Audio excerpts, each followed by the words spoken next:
And one of the things is that the reason why the Jewish people, and particularly leadership, rejected Christ is because they didn't understand the prophecies correctly. Okay?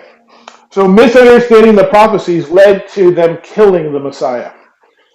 And understanding prophecies correctly or not. And so they were blinded by Satan's strategies to blind them from recognizing their Messiah because they misunderstood the prophecies. The prophecies were being taught incorrectly.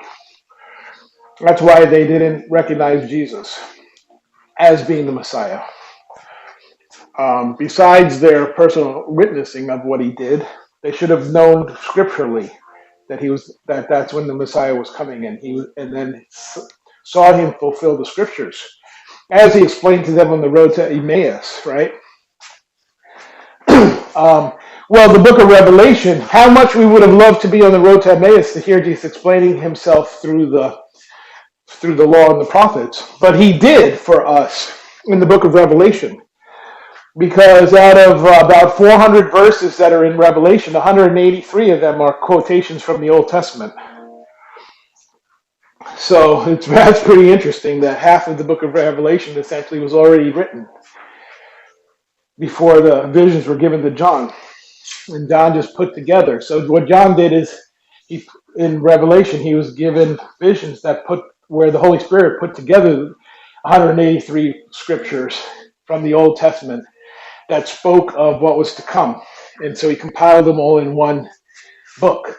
They didn't recognize Jesus because they didn't understand the prophecies correctly. Well, this time around, then Jesus is coming back. What the devil is doing, instead of just blinding the people from recognizing the coming of the Messiah, he's providing a false Messiah, a false coming to deceive people. That's the Antichrist. Okay? So if people understood the end times prophecies correctly, then they wouldn't be deceived by a false Christ. But when people don't understand Revelation correctly, then they are open to being deceived by a false Christ. So all these false teachers teaching Revelation incorrectly are actually leading God's flock astray to be deceived in these last days. So those 19 out of 20 false teachers are doing the work of Satan, actually, by teaching the prophecies incorrectly. That's how serious it is to get these prophecies, to understand these prophecies incorrectly. It's life and death.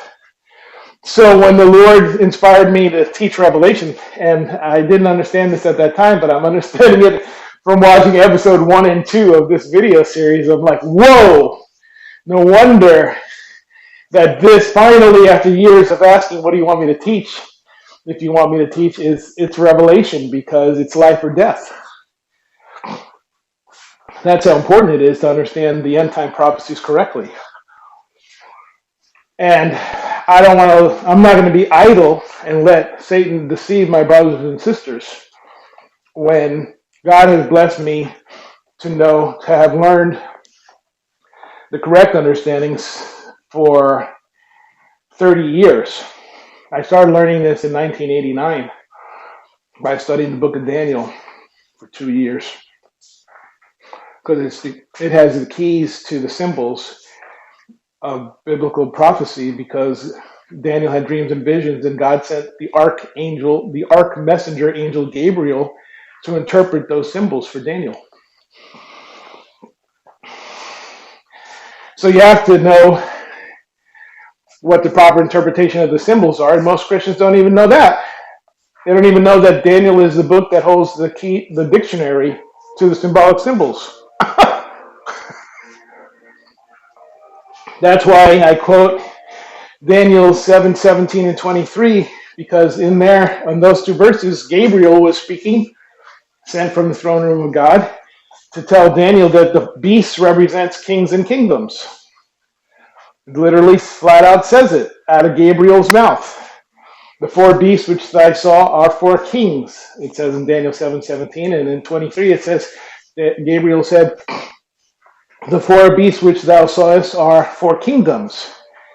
So there's Gabriel, messenger angel from the throne of God, interpreting what beasts represent in biblical prophecy. And most Christians are still not sure what a beast is.